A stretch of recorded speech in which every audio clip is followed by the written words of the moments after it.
should be disciplined, and the consequences must be swift, and they must be direct, because that is a system of fraud and corruption in our own organization, and that must be brought to an end so that anyone in the future who seeks to participate in acts like that must know that al-fagwa. They must know that I must never go there. So this, comrades, we have to do. A number of you spoke about factions, and you spoke against factions, and I find this comforting, that factions must not be allowed in the ANC, and factions obviously are formed because people in the main have interests or principles that they seek to defend. And we must therefore ensure that factionalism in the organization is eliminated. And there are ways in which factionalism can be eliminated. And we have seen where it is being eliminated, comrades find ways and wonderful ways of being able to work together. And this issue of thinking that your enemy is your enemy forever and you are going to belong to one faction against the other must come to an end. Because as the ANC, one of our DNAs is to be able to sit down and discuss our differences and find ways in which we mediate our differences and moderate them so that we can work in the interests of our people. The state of our branches, comrades, is something that was raised by Comrade Bundy. He specifically said, having a scan around the country, we find that our branches are weak, they're challenged, and in some cases they don't really even exist. Some cases they exist on paper only. In some cases they exist for BGM so that people can be elected. They exist for regional conferences and provincial conferences. Now we need to breathe life into our branches. And it is this that we now need to redefine what a branch in good standing is. A member in good standing is well defined even in the Constitution. We now need to look at the branch.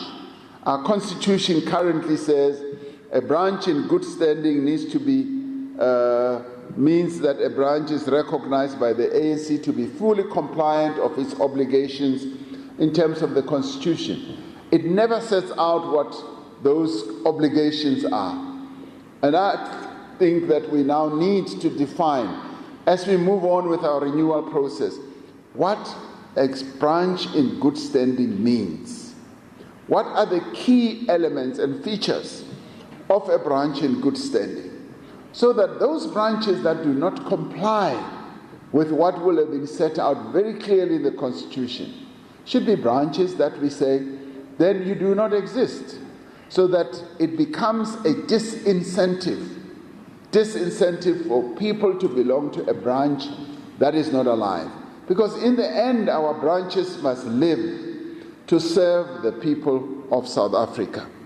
That's all our branches should be doing, to make sure that we serve our people, we are well connected with the lives of our people. So we need to begin to describe those branches and see what the key attributes should be with regards to the branch. The analysis of the elections, much as you say you performed well, led you to say that you can do better. And I believe even here in the Eastern Cape you can do better. One of you even went on to say that we should compare our performance not just to a few years, but we should compare our performance with how you performed here in the Eastern Cape in 1994.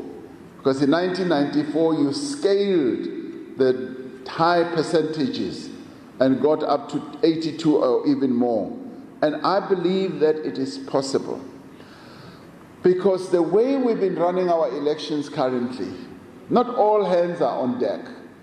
And I think we can all admit that. Not everyone is totally committed to our election effort. And in fact, some leaders don't even lift a finger during the election process. They don't even lift a finger. Abanye bayabonakala, behlezi ekhaya.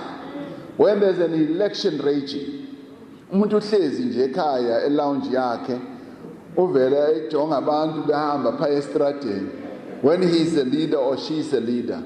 Now, as we lead up to 2024, comrades, we now need to be saying every person who is in leadership must now be measured and monitored on their ability to participate in the election campaign.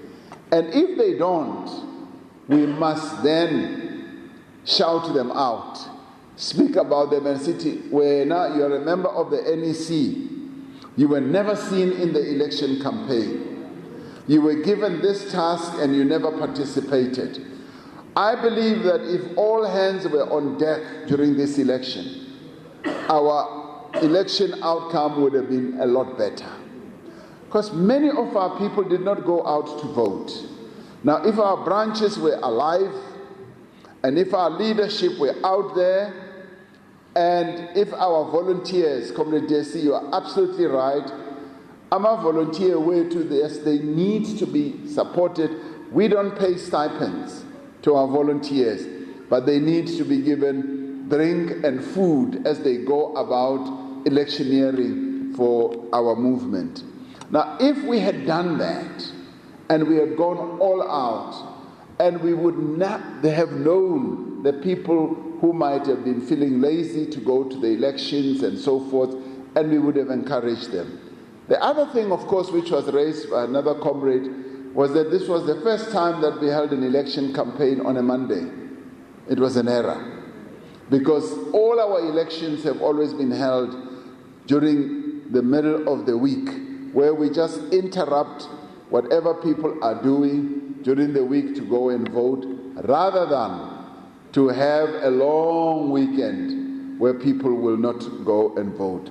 So much as the odds were against us, comrades, we did need to have all hands on deck. The registration process, sihlulwa iDA. iDA is able to get all their supporters out to go and register. We don't. And we are supposed to be the experts of door-to-door. We originated it door-to-door. And we are the ones who know the impact and the effect of it door-to-door. And one of the comrades was right in saying, I think it was Comrade Bandilo was saying, the way we now conduct it door-to-door, we just go to a few houses, we are in Kokel, and then we all follow. And we no longer get everyone doing their own door-to-door with the street sheets. Street sheets have now disappeared. And we used to use street sheets effectively. And as a gay cloud, because Leo cloud, but a street sheet is still the best way of being able to reach out to our people. So in order for us, comrades, to be more successful in the next election, we need to go back to basics, to the way we have always run our elections. In candidate selection, I believe we have come out with a good method of selecting candidates, much as we now have opened the participation for confirmation of our candidates or deconfirmation to communities. We need to take that in our stride.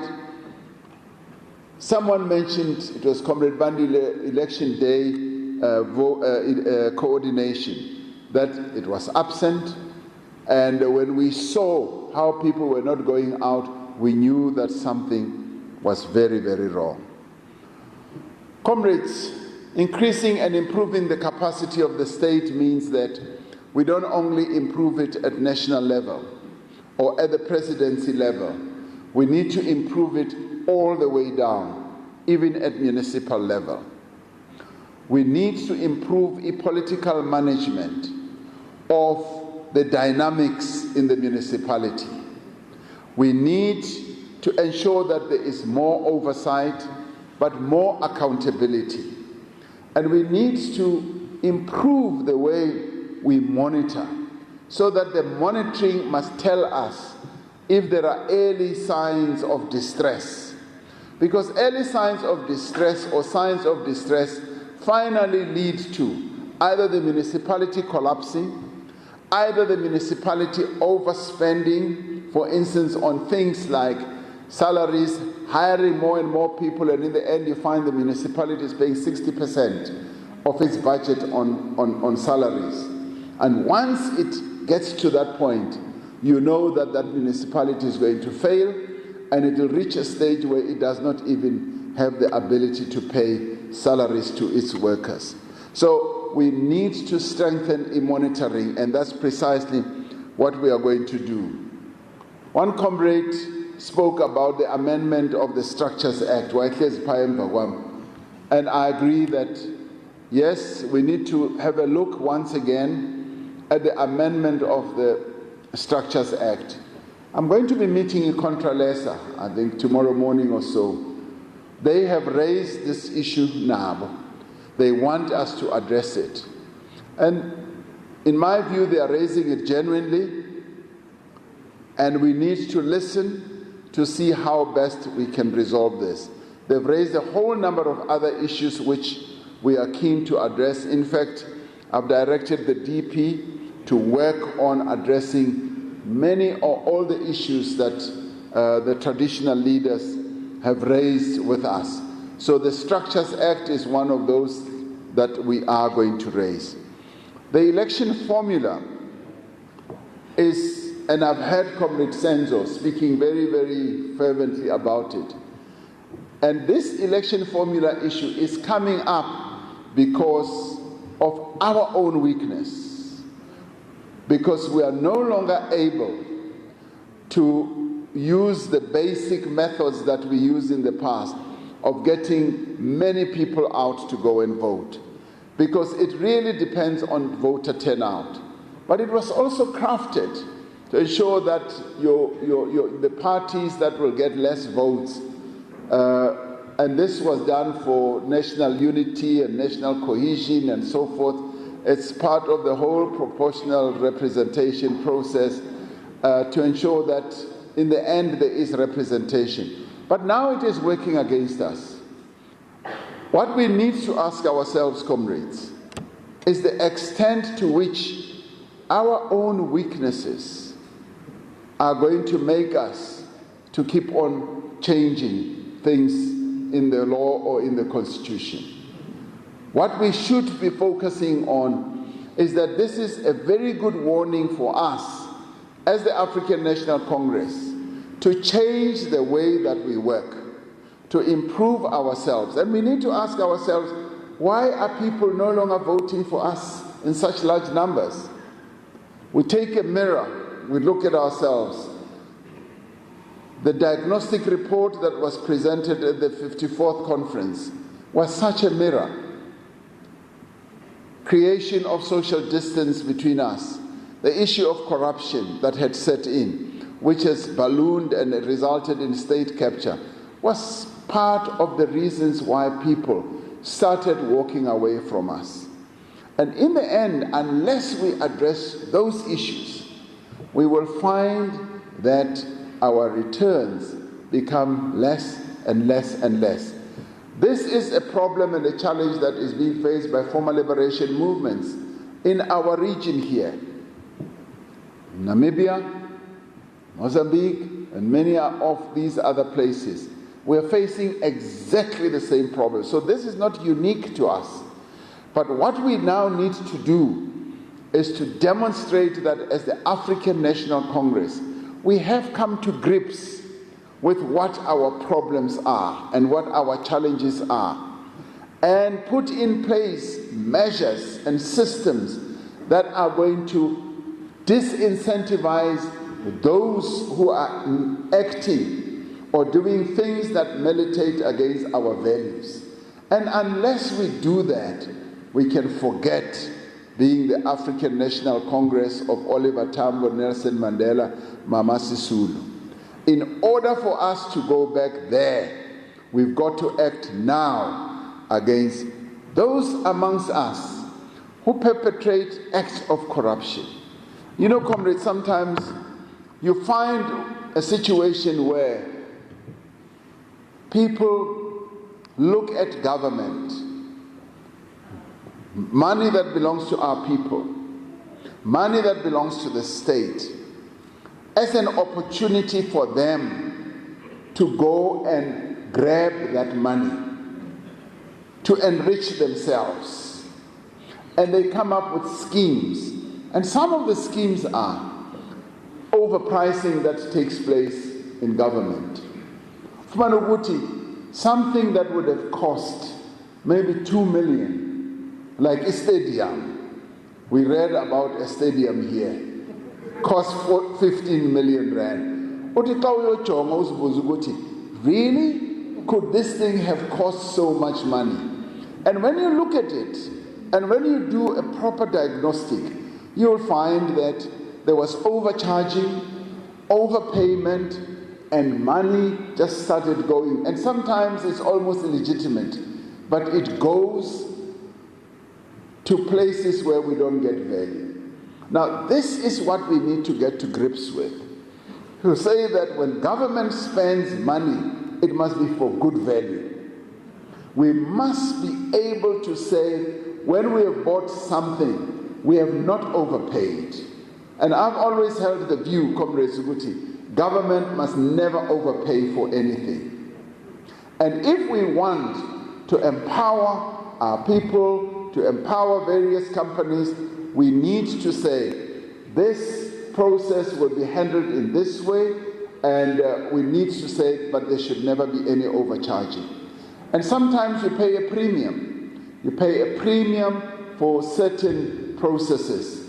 And if you have to pay a premium, it must never be a premium of 100%, 200%, 300%.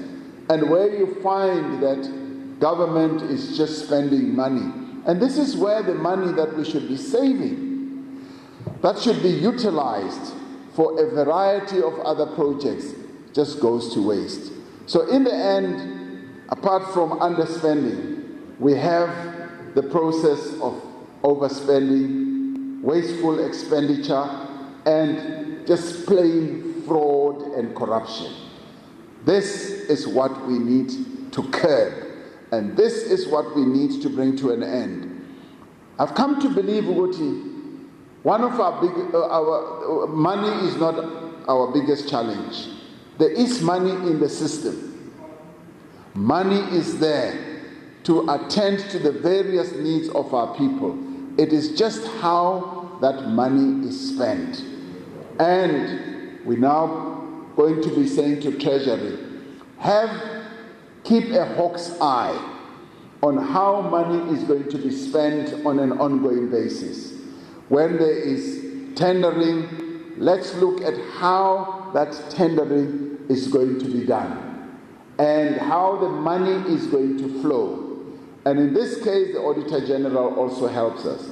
Comrades, I believe that if we can curb corruption, if we can curb all these acts, we will be able to restore the standing of the African National Congress in the eyes of our people. We will be able to have a much better election run, where people will say, this is an organization that is working in our interest. So Comrade raised the issue of the 350, which I think he was trying to say, the 350 must now be transformed into a basic income grant. We did say, we're going to pay this 350 once again. The challenge that we have is the resources.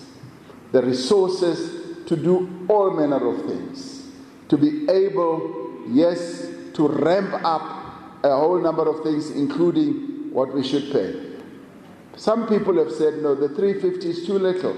You should be paying at least at the food poverty line. Which will be 624 or something like that. I would say, yes, that would be desirable, but at the moment, all we can afford is the 350 because there are quite a number of other needs that we have to meet. But the message has been put forward, and we are talking to a whole number of organizations, community-based organizations, about how best we can go about protecting our people.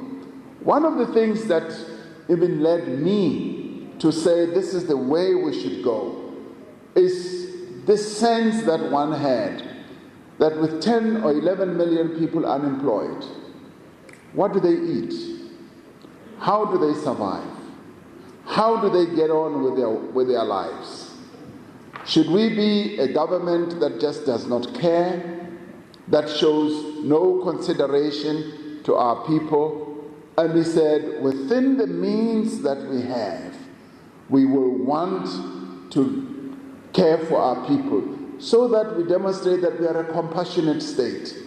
As it is now, you will have heard the Minister of Finance, Comrade Kotongwana, saying 46 million people.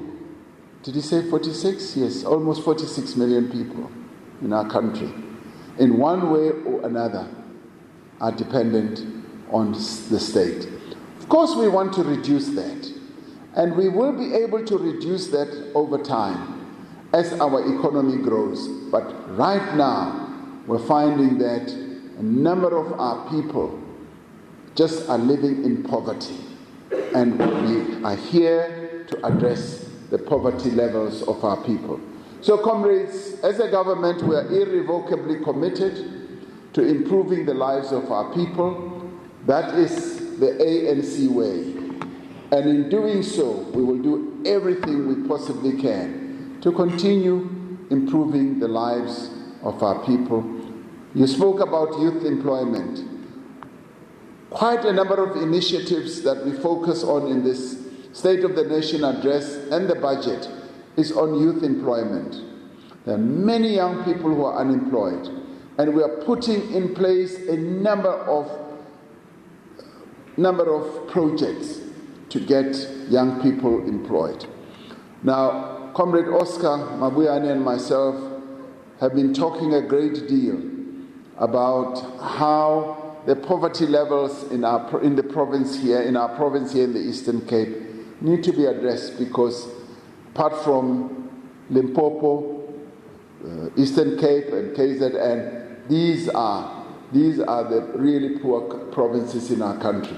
We need to be focusing, and we've got a number of initiatives that we will be embarking on. So, comrades, I look forward to the time when I will come back here, when we will no longer be talking about elections, but we will be talking about economic development and how we can develop this province and get it to move forward to reduce the poverty levels in this province. So with that, comrades, it's been a joy for me to be in your presence, and thank you very much for enriching the discussion in the way that you did. Amandla! Amandla! ANC President Cyril Ramaphosa leading the National Executive Committee in the Eastern Cape there in Mthatha, addressing ANC members, talking about the renewal of the ANC, stopping corruption, strengthening of the African National Congress, talking about a renewal commission which will be set up with experienced ANC members, how the party should renew itself, how to position itself, and basically how he says how renewal cannot take place of his political party without fit-for-purpose leadership. Some of them even wanting positions when they're charged instead of stepping aside, talking about the state of the branches of the ANC. Those are some of the issues that he says were raised by some of those in attendance there. Weak state of branches, going back to basics. So you'd recall, of course, that there'd been quite a number of efforts. Just recently, the ANC in the Free State had invited the former president of the party as well as the former president of the country, Thabo Mbeki, also talking about renewal and unity of the ANC. This is basically a post-mortem, talking to the various provinces about how the ANC plans to regain its support that was lost in the last local government elections. Of course, you'd know that South Africa is heading to its national elections in 2024. So essentially at this point, the ANC going to the various provinces to try and preach unity and how to basically, regain that lost ground that it had suffered in the last local government election. We're going to take a short break here on the programme. We'll be back at the top of the hour with your headlines and more news.